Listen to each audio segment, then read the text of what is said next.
뉴스 브리핑 새롭게 시작을 해보도록 하겠습니다. 이번에도 청와대 인사와 관련한 소식입니다. 인광계 이기성 SBS 선임기자 김태현 변호사 그리고 매주 화요일마다 함께 해주시는 아산정책연구원의 김지훈 박사 나오셨습니다. 어서 오십시오.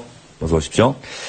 오늘 처음으로 전해드릴 소식은 2부에서 말이죠. 7년 전에 조국 민정수석이 한 일간지에 직접 기고한 칼럼으로 시작을 해보도록 하겠습니다. 어떤 내용인지 인광 기자가 좀 설명을 좀 해주실까요? 네, 저게 7년 전입니다. 2010년인데요. 대학 교수 시절에 한겨레 신문에다가 기고를 했던 겁니다. 서울대 법학전문대학원 그렇습니다. 교수로 돼 있습니다. 네, 지금 나오죠. 위장과 스폰서의 달인들이라는 제목인데 저게 2010년 8월 달에 이명박 정부 시절에 장관 후보자들이 인사청문회에서 자녀 학교 문제로 위장 전입 사실들이 줄줄이 나오자 이렇게 한겨레 신문에다가 기고를 했는데 주요 내용을 보면은요. 인지상정이라고 그러니까 자녀들 교육 때문에 위장 전입한 건 정말 인지상정 아니냐 하는 그런 여론에 대해서 인지상정 이는 좋은 학군으로 주소를 옮길거나 또는 이사하거나 주소를 옮길 여력이나 인맥이 없는 시민들의 마음을 후벼 파는 소리다. 그렇게 지적을 했고요. 그다음에 당시에 한 여당이었던 한나라당이 위장 전입에 대한 사회적 기준을 마련하자. 지금하고 비슷하죠. 이렇게 제안을 한 거에 대해서 한나라당이 옹호하는 위장 전입의 허용 범위가 어디까지인지 궁금하다. 자기 편 옹호하는데도 지켜야 할 금칙은 있는 법이다. 이렇게 공격을 했습니다. 결과적으로 조국 민정수석이 7년 전 교수 시절에 신문에 기고한 칼럼이 최근 문재인 대통령이 인선한 그 국무총리 그리고 장관 후보자들 위장 전입했다는 사실이 밝혀지면서 결과적으로 부메랑이 돼서 돌아오는 것 아닌가 하는 생각이 좀 드는데요. 그러다 보니 야당에서는 이 조국 민정수석이 쓴 칼럼과 관련해서 당장 이렇게 주장을 하고 나섰습니다. 조국 민정수석에게 특별히 이야기를 하고 싶습니다. 조국 민정수석은 고위공직자 검증을 담당하는 자리에 있습니다. 2010년 8월에 쓴 본인의 칼럼을 다시 한번 읽어보시기 바랍니다. 당시는 이명박 정부 국무위원 후보자들이 인사청문회에서 자녀의 학교 문제로 위장 전입하는 사실이 나오던 때였는데요. 조 수석은 자기 편을 옹호하는데도 지켜야 할 금칙은 있는 법이라고 했습니다. 남을 비판할 때는 엄격하게 하고 자기에 대해서 반대해서는 되지 않습니다. 직위추상, 자기에게 오히려 엄격해야 하고 이 칼럼대로만 민정수석 하시면서 검증해 주기를 요구합니다. 조영 대표 얘기가 사실 쉽지 않잖아요. 자기에게는 엄격하고 남에게는 너그러워야 한다고 하는데 사실 많은 사람들이 뭐 저도 마찬가지지만 자기에게는 너그럽고 뭐 김태현 변호사에게는 엄격하고 뭐 이럴 수도 있는 건데요. 억울합니다, 저는. 예, 그런 면에서 이기성 기자 지금 뭐 주호영 대표 이야기 들어보면 뭐 조국 민정수석도 상당히 부담되긴 할 것 같아요, 지금. 굉장히 아플 것 같아요, 저 말이. 사실은 공수만 정확히 바뀌었을 뿐이지 내용은 똑같지 않습니까? 역사는 돌고 돈다고 어떻게 저런 상황이 또 발생했을까? 7년 전에는 조국 교수 전혀 예상도 못했을 것 같은데요. 어쨌든 간에 문제가 이제 발생하면서, 지금 문재인 정부의 그 세 사람, 이낙연, 김상조, 강경화 모두 저 문제 지금 연루가 되어 있고, 물론 이제 정도는 차이가 있습니다. 거기에 대해서, 하여튼 그 조국 교수가 쓴 글을 보면 아까 임광기 기자도 얘기했다시피, 후보자 지명을 철회해라. 거기다가 엄정한 수사까지 촉구를 했고요. 또 하나 이제 문재인 대통령이 양해를 구하면서 그야말로 그것은 원칙이었다. 실제 적용에 있어서는 구체적인 기준이 필요한 것이다. 라고 한 것은 당시 한나라당 때 그 사회적 합의 좀 하자 하는 거하고 똑같은 거거든요. 그래서 이런 것들을 과연 어떻게 지금 문재인 정부 조국 교수 특히 조국 수석이 돌파해 나갈지 참 문제가 됩니다. 조국 교수, 당시 교수가 쓴 그 칼럼의 마지막 부분에 또 이런 내용이 있네요. 이명박 대통령이 제시한 공정한 사회가 되려면 일단 이런 후보자들의 지명부터 철회해야 한다. 그리고 엄정한 수사가 뒤따라야 한다. 그러지 않으면 공정한 사회는 공허한 수사이고 이명박 대통령은 여름휴가 때 읽었다는 마이클 샌델의 정의란 무엇인가를 허투루 읽었거나 아니면 읽지 않았음을 자인하는 것이 될 것이다. 이렇게 얘기를 했습니다. 김준 박사님, 네. 최근에 위장 전입, 사실 문재인 대통령이나 청와대, 민주당 전혀 생각지 못했던 부분일 텐데 결과적으로 보면 예전 야당일 때 공격을 했던 부분이 여당이 돼서 집권을 하고 나서 봤더니 그대로 이제 야당의 공격을 받는 셈이 돼버렸어요. 그러니까 진보 보수의 문제가 아니라 이게 누가 야당이고 누가 여당이냐에 따라서 이제 공수가 달라진 거고요. 저는 이번 사태를 보니까 사실 생각나는 말이 하나 있더라고요.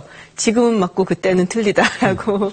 그래서 지금하고 그때하고 상황이 달라지니까 또 이제 이야기하는 방식도 달라지고 결국에는 비슷한 얘기인데 바라보는 국민 입장에서 상당히 허탈할 것 같아요. 사회적인 지도층 인사가 되려면 위장전입 하나쯤은 여야를 막론하고 하나쯤 해야 되는구나 이런 생각이 좀 드네요. 예. 지금 조국 교수가 칼럼을 썼을 때가 아까 얘기했지만 당시 신재민 문화부 장관 후보자, 이현동 국세청장 후보자, 이인복 대법관 후보자 이런 후보자들이 다 위장전입 사실이 드러나면서 다른 후보자들은 몰라도 신재민 후보자는 결과적으로 5차례나 위장전입을 한 사실이 드러나는 바람에 중도 하차할 수밖에 없었는데 김태현 변호사는 혹시 위장전입을 한 사실이 있습니까? 그럼 말씀드려야 되나요? 예. 방송 끝나고 제가 말씀드려야죠. 예. 그 위장전입이라고 하는 부분에 대해서 어제도 우리가 이 시간에 얘기가 나왔습니다만 엄연하게 말하면은 위장전입이라고 하는 것은 주민등록법 위반이 되는 건가요? 예, 주민등록법 위반이죠. 그러니까 아주 간단합니다. 그러니까 주민등록법 보시면요. 내가 실제 살고 있는 것과 주민등록증이 같아야 된다는 겁니다. 그게 이제 어기면 주민등록법 위반이고 위장전입이 되는 건데, 물론 정도의 차이도 있고, 목적의 차이도 있겠지만, 이게 일반 분들도 간에 내가 무슨 꼭 부동산 투기 또는 학군 이런 것들 아니더라도 일시적으로 위장전입이 어쩔 수 없이 되는 경우들이 좀 허다한 경우들이 많아요. 그렇기 때문에 위장전입이 널리 퍼져 있는 건데, 근데 문제는 이것들이 고위공직자들 인사청문회 할 때마다 나오는 것이고, 그런데 한 10년 해가면서 이걸 관례라고 보긴 좀 그런데, 일종의 좀 관습법 같은 게 만들어진 건 맞습니다. 부동산 투기 위장전입은 절대 허용 못해. 근데 자녀 학군은 조금 봐주고 이런 나름의 관습법 같은 것이 생겼는데 이번에 문재인 대통령이 5대 원칙 천명하고 거기에 대해서 이제 구체적인 기준을 만든다고 하면서 그러면서 한 얘기가 2005년 이후에 즉 장관 인사청문회가 생긴 이후에 생긴 위장전입은 목적을 불문하고 다 안 된다. 그 전까지 허용해 주겠다 얘기했습니다. 그런데 재밌는 거는요.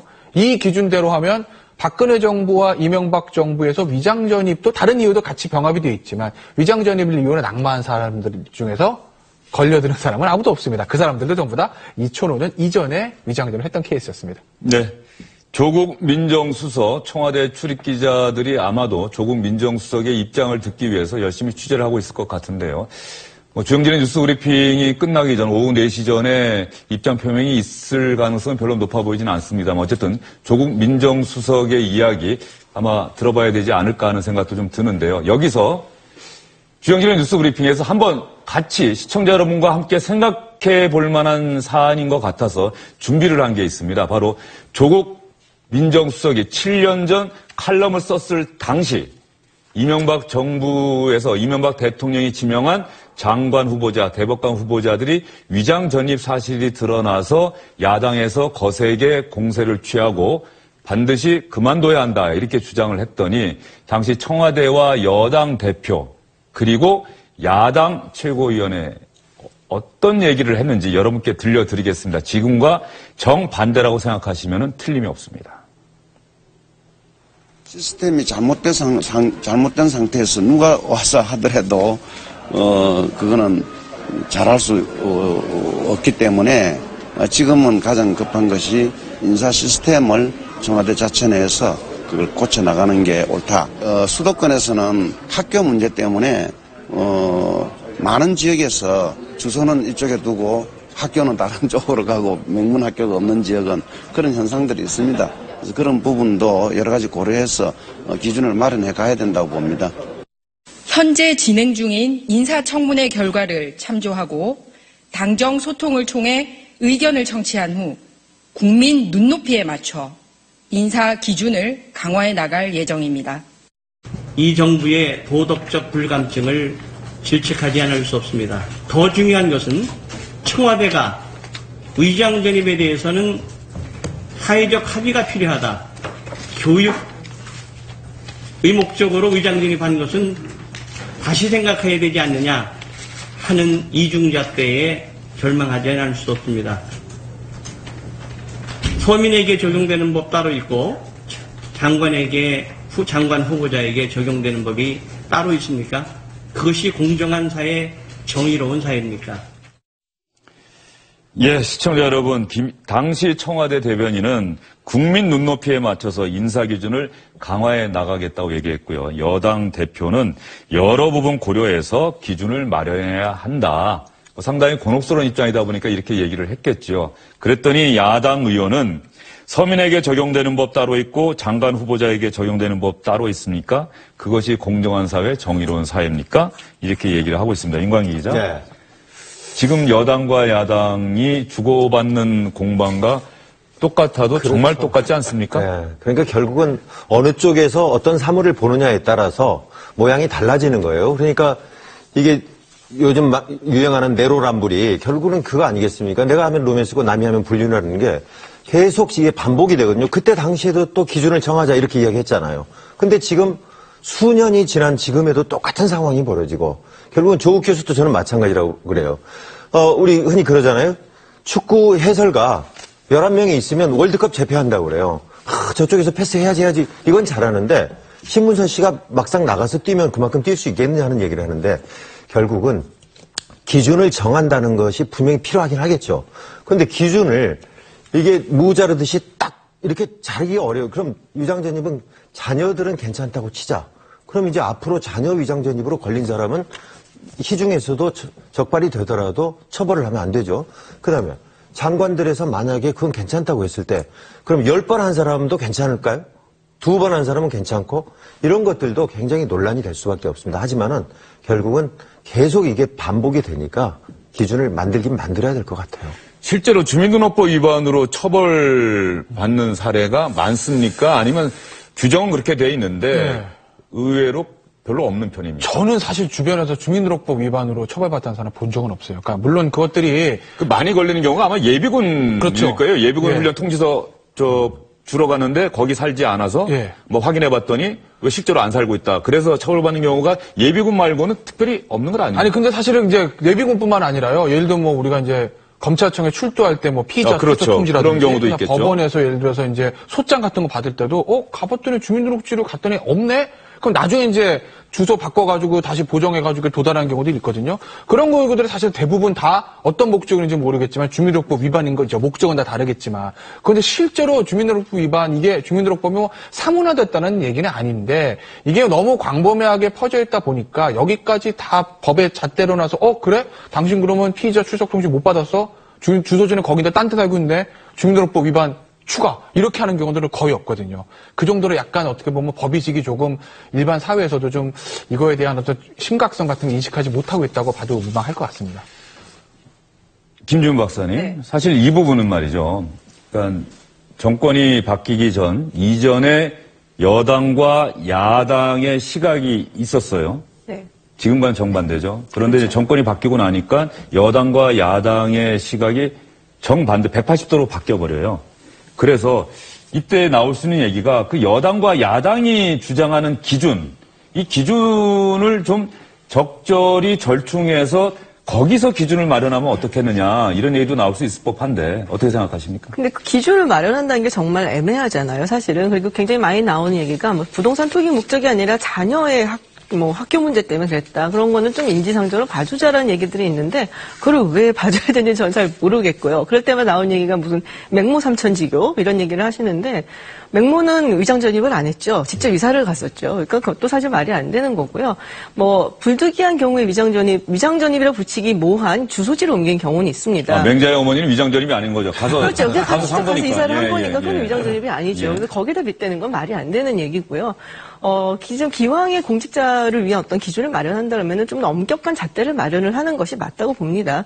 그리고 정말로 부득이하게 이제 전입신고를 다른 곳으로 하는 경우들이 있어요. 뭐, 예를 들어서 뭐 젊은이들이 오피스텔에 살아야 되는데 전입신고를 못하게 하는 경우들이 가끔 있으면 부모님 집에다 했는데 이런 경우들은 있지만은 뭐 자녀 교육이라든지 그리고 뭐 정말로 부동산 투기를 위해서라든지 이것은 사실은 범법행위는 마찬가지죠. 그래서 그 부분에 대한 잣대는 여야를 막론하고 지위 고하를 막론하고 당연하고 마련을 해야 된다고 보고요. 뭐 국민의 눈높이에 맞추겠다 하는데 이게 보니까는 지금 7년, 10년이 지났는데도 맞춰지지가 않거든요. 그럼 국민들이 정치인의 눈높이에 맞춰야 되는 것인지 상당히 좀 허탈한 상황입니다. 예, 이기성 기자 생각은 어떠세요? 저도 김 박사님하고 동의를 하는데요. 저도 왜 위장 전입할 때 교육 목적이면 괜찮다라고 하는 게 일단 이해를 못하는 것이, 자, 내가 거기다 위장 전입을 했다 합니다. 그러면 거기에 가깝게 사는 사람 한 명이 그 학교를 못 다닐 수가 있어요. 그래가지고 집 동네에서도 그런 예가 있었는데 차를 몇 번 갈아타고 딴 데로 가는 또 학생이 생긴단 말입니다. 위장 전입한 사람의 자녀가 그 학군에 있는 학교에 들어가게 되면 한 사람이 정말로 거기 살던 그렇죠. 학생이 못 들어갈 수 들어가죠. 있다. 그러니까 그런 거 가지고 왜 이렇게 우리나라 물론 이게 교육에 대해서 굉장히 관대하기 때문에 그렇게 얘기를 하는데, 이게 법이 잘못됐으면 국회의원들이 법을 고쳐야 되는 거예요. 저도 위장 진입자인데 그렇게 얘기를 하면. 왜냐면은 저는 1년 해외 연수 갔다 오고 3년을 특파원으로 갔기 때문에 그때 내가 살지 않은 우리 어머님 집에다 우리 가족을 다 낳았기 때문에 위장 진입자죠. 그리고 어떻게 됐든 간에 지금 그것은 범법자가 돼서 벌금도 있고 실형이 나오는 거 아닙니까? 그죠? 그리고 잘못됐으면 그걸 바꿔야 되는데, 지금 문재인 정부에서 가장 큰 문제가 뭐냐면은 문재인 대통령은 후보자 시절에 이걸 계속 얘기를 했단 말입니다. 그전에는 그런 얘기를 안 했잖아요, 사실. 물론 하면 안 되지만은 내가 대통령 되면 이것은 꼭 지키겠다라고 얘기를 했기 때문에 자승자박이 되는 거고요. 그러면 그 상황에 있어서 이게 정말 맞추기가 힘들다라고 얘기를 하면은 문재인 대통령이 당시 그 사람들을 후보자로 임명했을 때 직접 나와가지고 얘기하는 거와 마찬가지로 좀 나와서 이렇게 하면은 훨씬 낫지 않았을까. 왜냐면은 그 수석 보좌관 회의 때 얘기한 것은 굉장히 어떤 우리가 그 전 정권에서 많이 했던 그런 것을 너무 떠올리게 해서, 자, 이 기준이 후보자 시절에 이것 때문에 내가 했는데 실질적으로 힘들다. 자, 다들 모두 이렇게 하고 새롭게 좀 하자라고 했으면 더 나아지 않았을까 하는 그런 생각이 듭니다. 제가 거기다 한 가지만 더 붙일게요. 우리가 위장전입, 자녀 때문에 위장전입한 것을 좀 우리가 그거는 양해하자 하는 것이 자칫 그거는 죄가 아닌 거로 하자고 이렇게 이해를 할 수가 있는데 그건 아닙니다. 문재인 대통령도 마찬가지고, 뭐냐면은 그게 죄는 법 위반은 법 위반이지만 장관을 못할 정도로 그렇게 심각한 법 위반이냐, 이거를 말하는 겁니다. 이게 법 위반이 아니라는 게 아니에요. 우리가 예를 들어서 도마나 행주에 대장균이 한 마리도 없어야 되겠죠. 나쁜 균이. 그렇지만 기준이 보면은 한 마리는 아니란 말이에요. 상당히 기준이 높게 있어요. 그래서 우리가 잘못은 저질렀더라도 이게 정말 심각한 잘못을 저질러서 장관을, 다른 능력이 탁월하게 있는데 장관을 못할 정도로 해서 되겠느냐 하는 것이지 법 위반이 아니다 하는 건 아니라는 걸 좀 이해를 했으면 좋을 것 같아요. 오늘 주영진의 뉴스브리핑에서 조국 민정수석의 7년 전 칼럼, 그리고 7년 전 당시 여당 대표와 청와대 대변인의 말, 야당 의원의 말 여러분께 들려드린 이유가 있습니다. 정권이 바뀌게 되면 여당과 야당 하고 싶은 이야기는 당연히 생기겠죠. 그리고 야당 시절에 했던 얘기가 여당이 되고 나면 정반대가 되겠죠. 정치를 아는 시청자 여러분들 모두 이해하실 겁니다. 그러나 이제는 분명하게 여와 야가, 그리고 우리 국민 모두가 공감할 수 있는 그런 사회적 기준, 문재인 대통령이 어제 얘기했던 구체적인 적용 기준을 마련하는 일, 이거 청와대나 정부의 일만은 아니고 또 야당도 함께 참여해서 국회 차원에서 한번 기준을 마련해 볼 필요가 있지 않을까 하는 생각이 들어서 여러분께 들려드렸습니다. 언제까지나 정권이 바뀔 때마다 옛날에 야당이었던 의원들이 여당 의원이 되고 나서는 옛날 여당 의원과 똑같은 얘기하는 그런 모습, 이제는 더 이상 보고 싶지 않다, 이런 생각 가지신 분들 많을 겁니다. 저희는 다음 소식으로 넘어가 보도록 하겠습니다.